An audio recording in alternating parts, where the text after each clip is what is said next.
नमस्कार दोस्तों, जैसे कि हमने पहले भाग में देखा था कि द्रोणाचार्य के द्वारा अर्जुन को सर्वश्रेष्ठ धनुर्धर घोषित किया जाता है, तो उस समय कर्ण भी रंगभूमि में उपस्थित थे और कर्ण अर्जुन को युद्ध के लिए चुनौती भी देते हैं। अब उसके बाद की कहानी शुरू करते हैं। तभी दुर्योधन आगे जाकर कर्ण को अपना अंगदेश भेंट करते हुए कहते हैं कि मैं कर्ण को अपने अंगदेश का राजा घोषित करता हूँ, इसलिए अब यह भी अर्जुन से प्रतिस्पर्धा कर सकते हैं।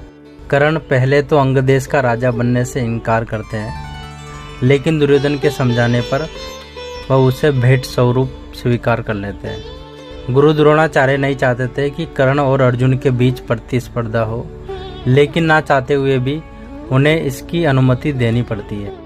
और प्रतिस्पर्धा प्रारंभ होने से पहले अर्जुन भी घमंड में होकर कर्ण से कहते हैं कि तुम्हारे पास अभी भी मौका है, तुम चाहे तो अपनी जान बचाकर यहाँ से चले जाओ।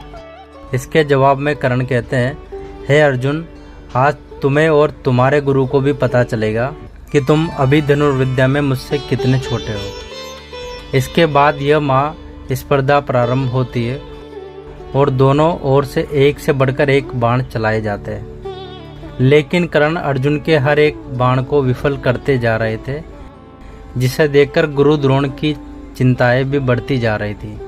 तभी कर्ण एक ऐसा बाण चलाते हैं कि जिससे अर्जुन मरते मरते बचते हैं। अब अर्जुन को भी क्रोध आ चुका था, इसलिए वह भी कर्ण की ओर एक प्राणघातक बाण चला देते हैं। बाण अपनी ओर आता देख कर्ण अपने कवच को आह्वान करते हैं। माता कुंती कर्ण को ऐसा करते हुए देख लेती है।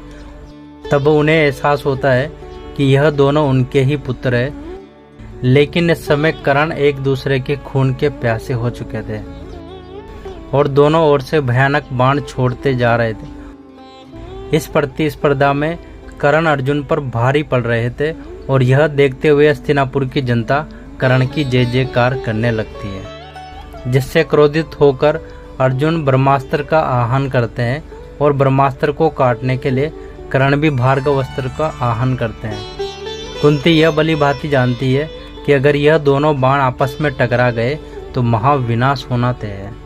ऐसे में कुंती सूर्य देव से विनती करती है, जिससे सूर्य देव ढल जाते हैं और गुरु द्रोणाचार्य को इस प्रतिस्पर्धा का समापन घोषित करना पड़ता है।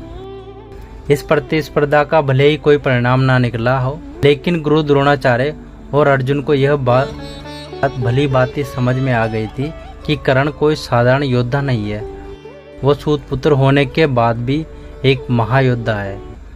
महाभारत में एक ऐसा ही प्रसंग महायुद्ध का भी है, जब कर्ण और अर्जुन आमने सामने होते हैं। अर्जुन के बाण से कर्ण का रथ कुछ पग पीछे चला जाता है, तो वही कर्ण के बाण से अर्जुन का रथ से 3 पग ही पीछे जाता है और अर्जुन को इस बात का घमंड आ जाता है, जिसे तोड़ते हुए श्री कृष्ण कहते हैं कि अर्जुन, यह मत भूलो कि तुम्हारे रथ पर स्वयं हनुमान जी और मैं इस रथ का सारथी हूँ, और अगर ऐसे में कर्ण तुम्हारे रथ को 3 पग पीछे हिला देता है तो वो सच में तुमसे बहुत शक्तिशाली है।